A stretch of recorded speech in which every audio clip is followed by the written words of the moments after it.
Olá, criaturas! Na nossa aula de hoje nós vamos falar sobre a primeira lei de Mendel ou monohibridismo. Gregor Johann Mendel, esse carinha aqui, foi um monge. Na infância, ele se mostrou muito inteligente, estudioso. Ele nasceu na Áustria. E aí os pais dele queriam que ele continuasse nos estudos, porém não tinham condições financeiras para fazer isso. Então Mendel foi mandado para o mosteiro de Santo Agostinho, onde ele podia continuar estudando. Lá ele foi designado para cuidar dos jardins. Mendel estudou, pelo menos por 2 anos, filosofia, e aí ele se tornou professor. No mosteiro, ele tinha um canteiro de plantas, onde ele começou a estudar as plantas chamadas ervilhas de cheiro, ou da espécie Pisum sativum. Mendel fez mais de 10.000 experimentos com essas plantas, e ele descobriu, através da reprodução, os seus experimentos e o que hoje a gente chama de primeira e segunda leis de Mendel. O Mendel, ele fazia cruzamentos com essas plantas e escreveu um tratado, um ensaio chamado Ensaio sobre Hibridização de Plantas. Publicou em 1865 na Europa, porém ele não foi dado crédito suficiente para que ele fosse acreditado que aquilo era uma nova ciência, que aquilo era algo especial. Ficou arquivado nas bibliotecas europeias, e aí lá em 1900, um conjunto de pesquisadores, De Vries, Chesmark, Correns, revisitaram os estudos de Mendel e descobriram que aquilo era uma nova ciência, tão nova que não tinha nome. Lá em 1906 foi dado o nome de genéticos, que significa o que dá origem, e foi criado um vocabulário todo específico para essa nova ciência. Mendel não foi acreditado em vida, ele morreu em 1884 e a genética só surgiu em 1900, então ele morre na obscuridade, porém ele era brilhante. Hoje em dia nós consideramos o Mendel o pai da genética, né? Porque foi ele que descobriu essas leis de hereditariedade e ele era um cara muito à frente do seu tempo. O Mendel, entre 1857 e 1866, ele realizou mais de 10.000 experimentos com as ervilhas de cheiro. O que foi que fez com que ele tivesse sucesso nos experimentos dele? Ele analisava uma característica por vez, né? Então ele escolheu característica, ele analisava aquela característica para depois passar para a próxima. O Mendel, quando ele obtinha um bom conhecimento de uma característica, ele passava para outra. As características que o Mendel escolheu das ervilhas, né, que ele percebeu das ervilhas, são essas que estão aqui. A forma da semente, ela pode ser lisa ou rugosa. A cor da semente, amarela ou verde. A cor da casca da semente, cinza ou branca. A forma da vagem, inflada ou comprimida. A cor da vagem, verde ou amarela. A posição da flor, axilar ou terminal. E a altura das flores, alta ou baixa. Essas são as características das ervilhas de cheiro. O que mais fez com que Mendel escolhesse essas plantas?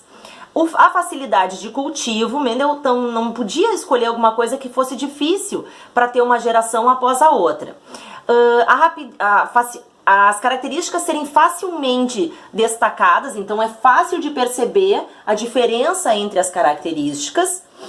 O tamanho do espaço que ele precisava, que ele não podia ter muito espaço.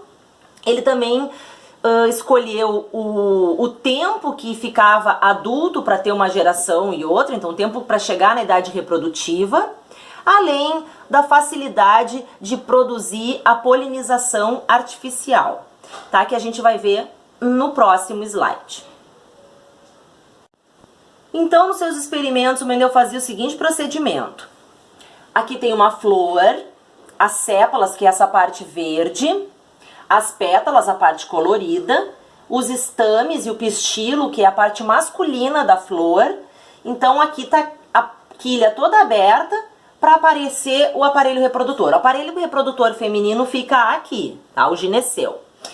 O Mendel pegava um pincel, coletava o pólen, que está lá na ponta aqui dos estames, coletava o pólen da flor doadora, né? Passava o pincelzinho. Ele fazia a mesma coisa que as abelhas ou os insetos polinizadores fazem. Quando o inseto pousa, o pólen gruda no seu corpo, né, nas suas pernas, e quando ele vai para outra flor, ele faz a polinização cruzada, ou seja, a reprodução de uma flor para outra. As flores, elas podem fazer autofecundação, né? Se esse pólen aqui cair dentro do gineceu, da parte feminina da flor, ela vai se autofecundar. Como Mendel não queria isso, previamente da planta receptora, ele cortava as anteras, cortava a parte masculina, para que o pólen não caísse dentro dessa mesma flor, já que ele estava querendo fazer uma polinização cruzada.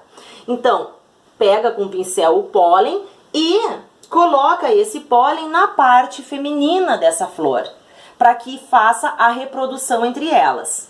Tá? Da mesma forma que acontece na natureza, porém o Mendel estava testando as características específicas que ele estava cuidando. Lembra o seguinte, quando ele pegava uma planta, ele pegava uma planta que tinha todas as características iguais, exceto uma, que era a característica que ele estava estudando. Por exemplo, todas as características, planta alta, cor da vagem, todas iguais, exceto a cor da flor.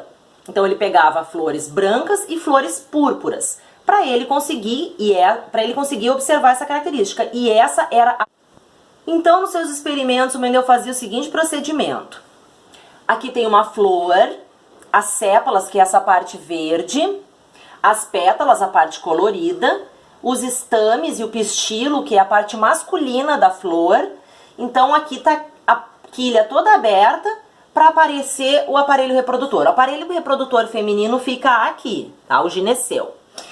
O Mendel pegava um pincel, coletava o pólen, que está lá na ponta aqui dos estames, coletava o pólen da flor doadora, né? Passava o pincelzinho. Ele fazia a mesma coisa que as abelhas ou os insetos polinizadores fazem. Quando o inseto pousa, o pólen gruda no seu corpo, né, nas suas pernas, e quando ele vai para outra flor, ele faz a polinização cruzada, ou seja, a reprodução de uma flor para outra. As flores, elas podem fazer autofecundação, né? Se esse pólen aqui cair dentro do gineceu, da parte feminina da flor, ela vai se autofecundar. Como Mendel não queria isso, previamente da planta receptora, ele cortava as anteras, cortava a parte masculina, para que o pólen não caísse dentro dessa mesma flor, já que ele estava querendo fazer uma polinização cruzada.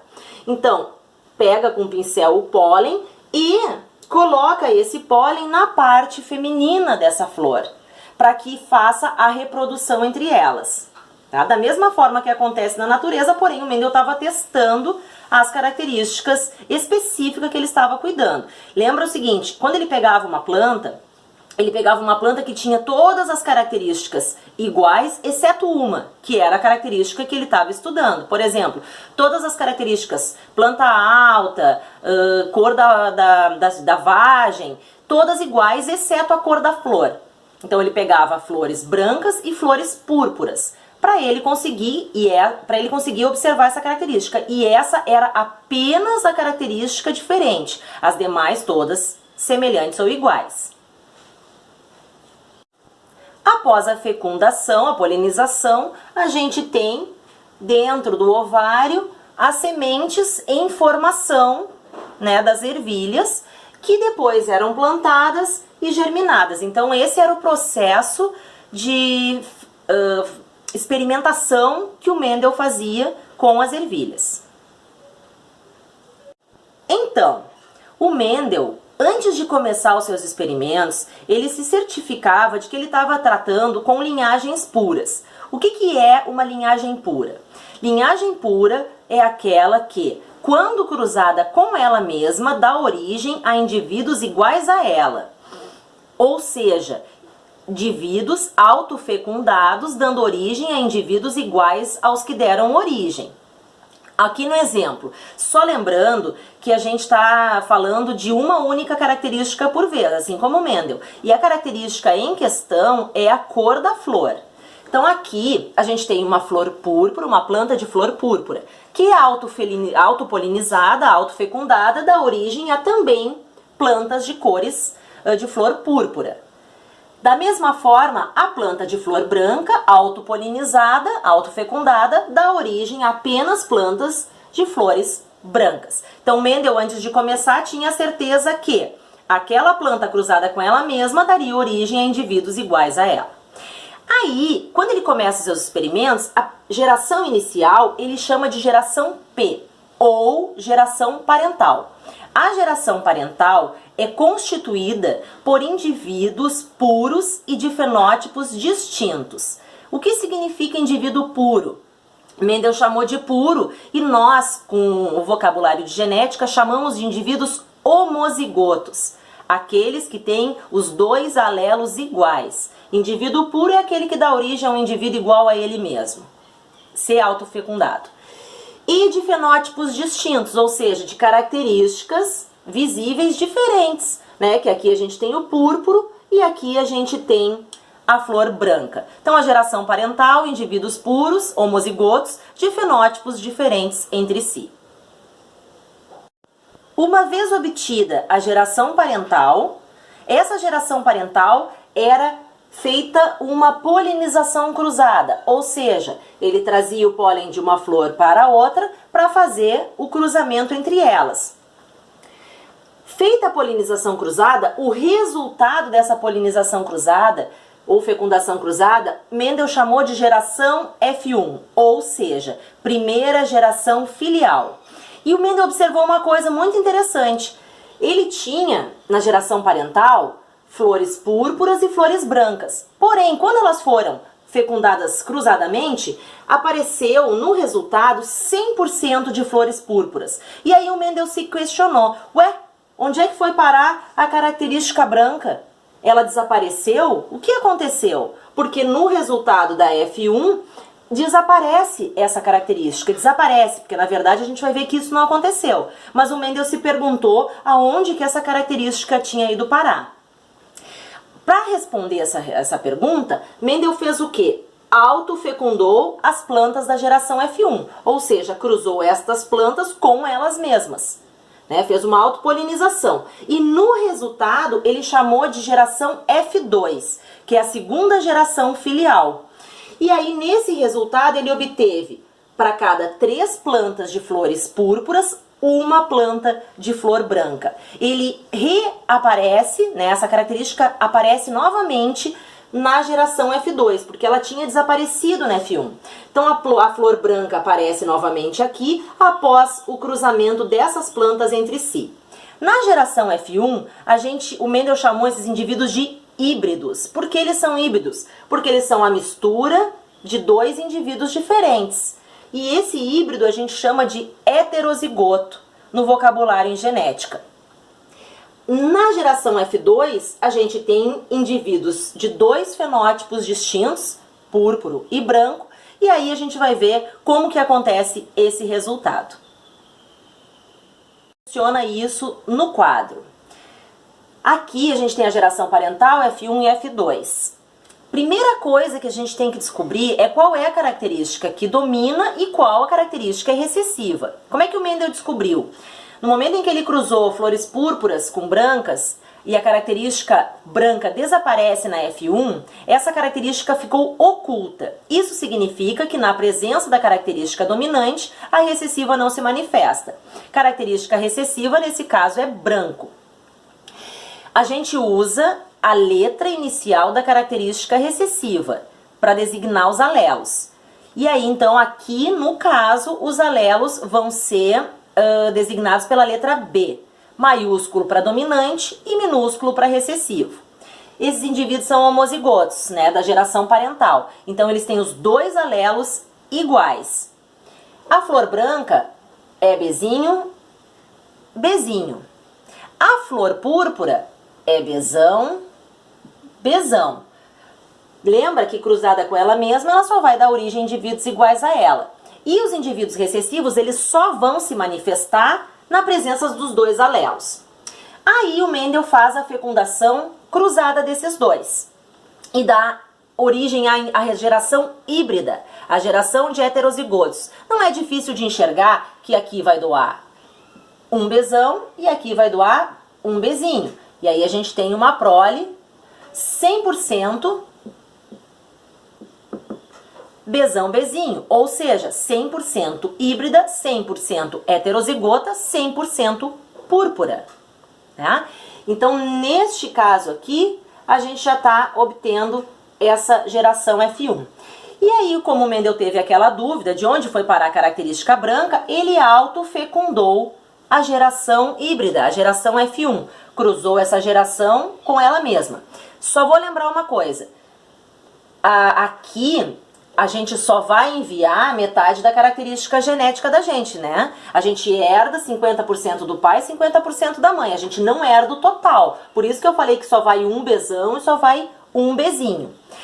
No próximo quadro, eu vou explicar como é o cruzamento da geração F1, que é uma autofecundação. Olha só, vocês me desculpam o amadorismo aqui do quadrinho, mas é o que tem e é o que a casa oferece, tá bom? Então aqui, ó, isso que a gente vai fazer chama quadro de Pinet.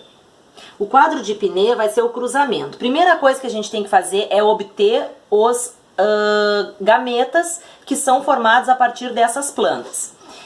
Que gametas que eu posso formar com esses indivíduos aqui? Eu posso formar gametas que tenham Bzão e gametas que tenham Bzinho. Óvulos que tenham Bzão e óvulos que tenham Bzinho. Porque a gente só vai mandar 50% do nosso material genético para os indivíduos que são os filiais. Da mesma forma, essa planta vai formar o quê? Bzão e Bzinho. E aí que eu vou cruzar isso aqui. Eu não cruzo os indivíduos completos, eu cruzo só a metade deles. Aqui estão os gametas e aqui está o quadro de Pinet, né? Jogo da velha, tá? É quadro de Pinet. Aí tu coloca o gameta do primeiro cruzante separado nos quadros de fora. Bzão aqui, Bzinho aqui. Do segundo cruzante na vertical também no lado de fora. Bzão aqui e Bzinho aqui. E aí tu vai cruzar esses indivíduos. Este quadro com este quadro, o resultado está aqui. Bzão, Bzão. Este quadro com este quadro, Bzão, Bzinho. Este quadro, primeiro, com o segundo da vertical, Bzão, Bzinho. Meu Deus, a letra tá horrorosa. E este quadro final com este, o resultado vai aqui, Bzinho, Bzinho. Isso que eu tenho aqui dentro em vermelho é a F2, tá bom? E a gente faz dessa forma o cruzamento. Eu vou fazer um exemplo depois, mas eu vou terminar primeiro os experimentos de Mendel. Vamos enxergar isso agora lá na imagem das flores. Voltando aqui para as flores. Bzão, Bzão, homozigoto dominante, cruzado com ela mesma, dá origem a indivíduos iguais a ela. Indivíduo Bzinho, Bzinho, homozigoto recessivo, cruzada com ela mesma, dá origem a indivíduos também brancos, indivíduos puros e de fenótipos distintos, geração parental. A geração parental cruzada, né, fecundação cruzada, dá origem à geração F1, que são os híbridos, os heterozigotos, que autofecundada dá origem à geração F2. Lá no quadro a gente tem o resultado desse cruzamento aqui, Bzão, Bzinho, Bzão, Bzinho. E aí a gente tem um cruzamento que dá uma proporção de 3:1. A cada 3 flores púrpuras, uma flor branca. Púrpura, púrpura, púrpura, branca, com os seus devidos genótipos. Vamos olhar no quadro. Aqui, ó. Cruzamento aquele que eu fiz no quadro de Pinet. Bzão, Bzão, púrpura. Bzão, Bzinho, púrpura. Por que são púrpuras essas plantas que têm o alelo Bzão e o Bzinho? Porque o dominante prevalece e oculta a outra característica. Então, Bzinho não se manifesta. Esses indivíduos apresentam o fenótipo púrpuro. E, por fim, o indivíduo Bzinho, Bzinho, que é o branco, tá? que está representado aqui. Vamos ver a proporção desses indivíduos, então, naquela proporção 3:1. Fenótipo púrpuro, a gente conta 1, 2, 3. Púrpuros, 3/4. Se a gente for considerar isso 1, 2, 3, 4/4 em frações, 3/4. Se a gente pode usar a porcentagem, o nosso inteiro aqui é 100%, cada quadrinho vale 25%, portanto, ou 75%, ai que horror, púrpura. Nas brancas a gente tem um quadro só, 1/4 ou 25% de flores brancas. E esse é o fenótipo que eu encontro como resultado. Qual é o genótipo? O genótipo é a descrição dos alelos, dos genes. Eu tenho um indivíduo com homozigoto, com os dois iguais, e eles são dominantes. Homozigoto dominante, o genótipo é 1/4 ou 25%. Indivíduos heterozigotos, eu tenho 2 quadros. Isso significa 2/4 ou 1/2 ou 50% de indivíduos heterozigotos, que estão aqui. E por fim, um indivíduo só, que é homozigoto recessivo, os dois alelos iguais e recessivos, 1/4 ou 25% de homozigotos recessivos. Vejam que eu dei 2 tipos de resultados aqui. O resultado do fenótipo e o resultado do genótipo. Agora vamos ver todo o experimento em forma de quadro de Pinet, tá? A gente tem então a geração parental aqui, cruzada. Aqui usaram a letra desse quadro azinho, tá? Mas a gente sabe que a gente tem que usar a letra da característica recessiva. Então teria que ter usado B. Mas esse exemplo é muito bom, então eu vou usar dessa mesma forma. Alelos recessivos, alelos dominantes, quando cruzados no quadro de Pinet, vão dar origem a F1, que é toda híbrida, tá? Todos os indivíduos púrpuros, 100%. Heterozigotos, azão, azinho.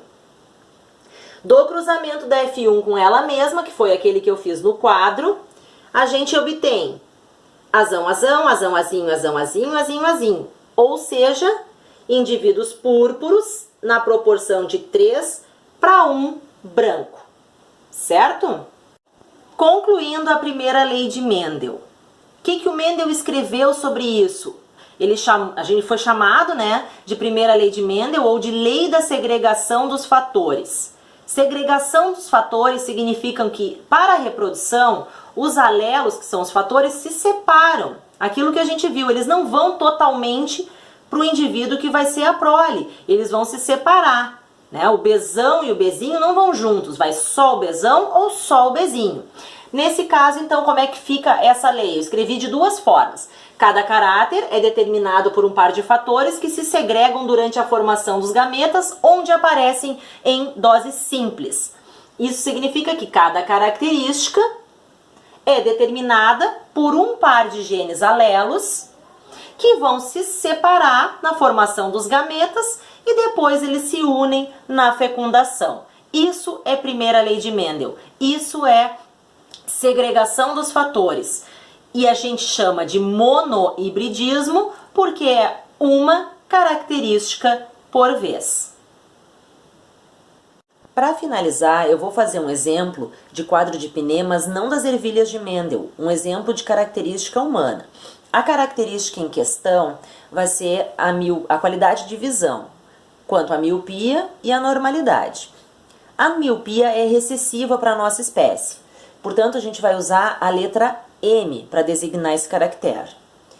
A miopia é recessiva, Mzinho, Mzinho, e a normalidade é dominante, portanto, Mzão.